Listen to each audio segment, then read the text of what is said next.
it would be much easier for me to be so tough. The tougher I am on Russia, the better. But you know what? I want to do the right thing for the American people. And to be honest, secondarily, I want to do the right thing for the world. If Russia and the United States actually got together and got along, and don't forget, we're a very powerful nuclear country, and so are they. There's no upside. We're a very powerful nuclear country, and so are they. I've been briefed, and I can tell you one thing about a briefing that we're allowed to say because anybody that ever read the most basic book can say it. Nuclear holocaust would be like no other. They're a very powerful nuclear country, and so are we. If we have a good relationship with Russia, believe me, that's a good thing. Quote, look at the war in Iraq and the mess that we're in. This is right after the war started. I would never have handled it that way. Does anybody really believe that Iraq is going to be a wonderful democracy where people are going to run down to the voting box and gently put in their ballot, and the winner is happily going to step up and to lead the country? So innocently. I go, come on. 2 minutes after we leave, there's going to be a revolution. Pretty good. And the meanest, toughest, smartest, most vicious guy will take over. Well, that's going to be combinations of ISIS and Iran. Iran's taking over. They're taking over among the richest and largest oil reserves in the world. We let them do it. We let them do it. Should have never been in the war, but we should have never, ever gotten out of the war the way Barack Obama got us out, along with Hillary Clinton, because we opened it up for ISIS. So it continued. What was the purpose? This is me right at the beginning of the war, in an article. What was the purpose of this whole thing? What was the purpose? Hundreds and hundreds of young people are being killed. And what about the people coming back with no arms and with no legs? Not to mention the other side. All of those Iraqi kids who've been blown to pieces. And it turns out that all of the reasons for the war are just blatantly wrong. All this for nothing.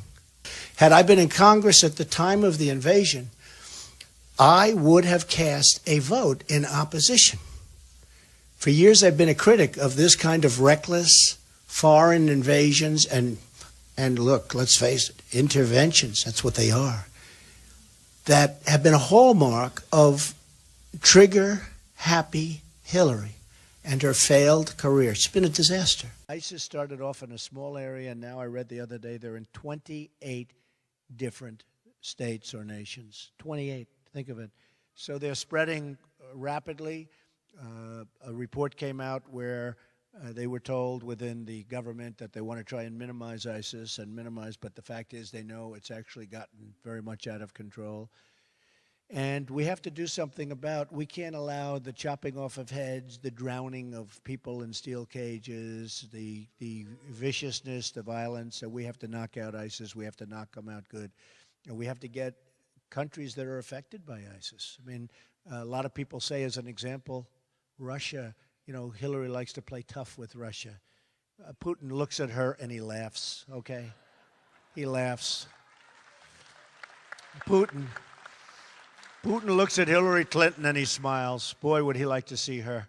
That would be easy. Because just look at her decisions. Look how bad her decisions have been. Virtually every decision she's made has been a loser.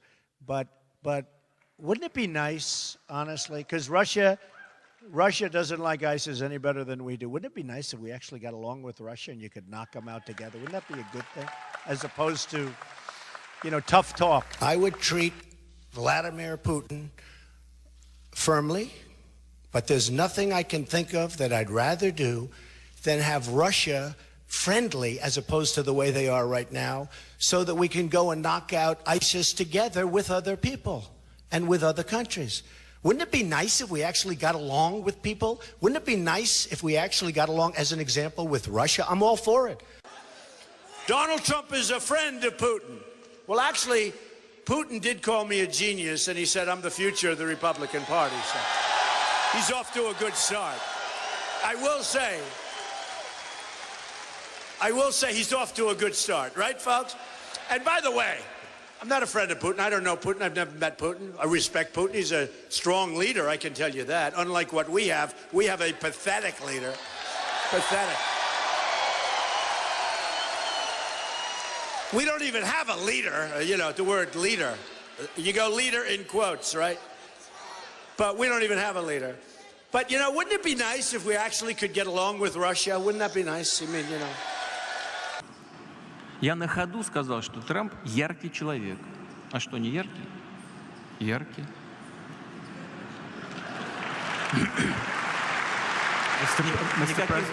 Никаких других характеристик я ему не давал. Но вот на что я точно обращаю внимание, и что я точно приветствую, и не вижу здесь ничего плохого, наоборот. Господин Трамп заявил, что он готов к восстановлению, полноформатному восстановлению российско-американских отношений. Чего здесь плохого? Мы все это приветствуем. А вы нет?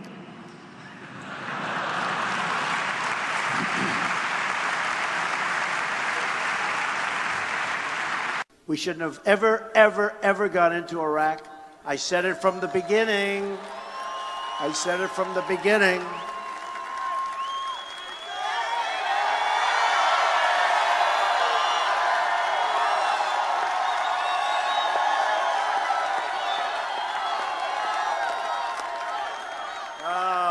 I said you're going to destabilize the Middle East, and we did.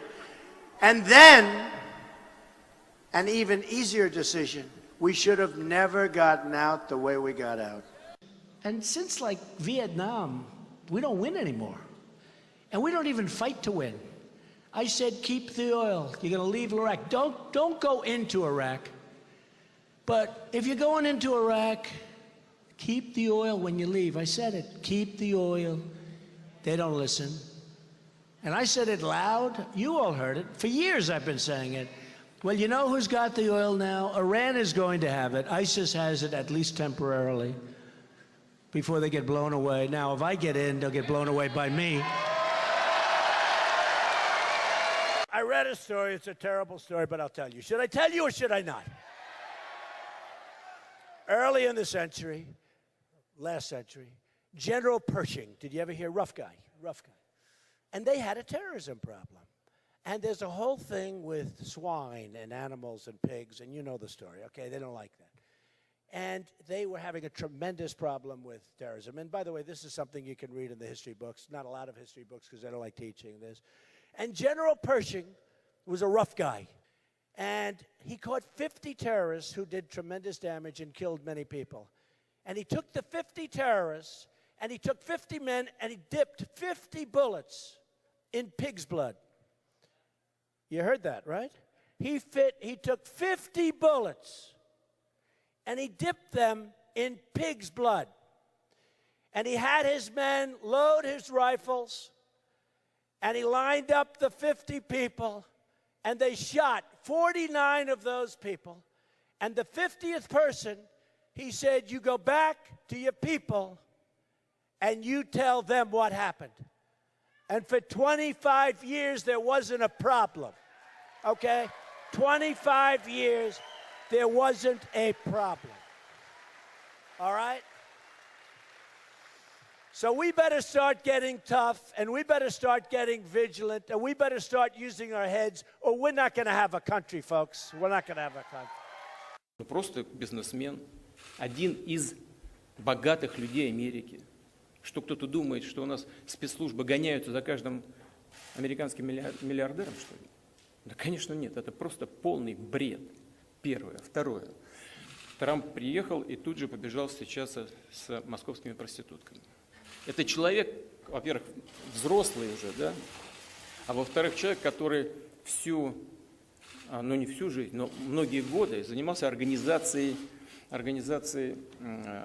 конкурсов красоты, общался с самыми красивыми женщинами мира. Знаете, я с трудом могу такое представить, что он побежал в отель встречаться с нашими девушками с пониженной социальной ответственностью. Хотя они, безусловно, и они у меня самые лучшие в мире, безусловно. Но сомневаюсь, что Трамп это клюнул на это. Ну, наконец, вы знаете, что хочу сказать? Конституция – это серьезное такое безобразное социальное явление. Ведь молодые женщины занимаются этим в том числе и в связи с тем, что им, ну, они по-другому не могут обеспечить себя достойным образом. И это в значительной степени вина общества и государства. А вот люди, которые заказывают фальшивки подобного рода, которые сейчас распространяются против избранного президента США, фабрикуют их и используют в политической борьбе, они хуже, чем проститутки. У них нет никаких вообще моральных ограничений. I do respect him. Do you? Why?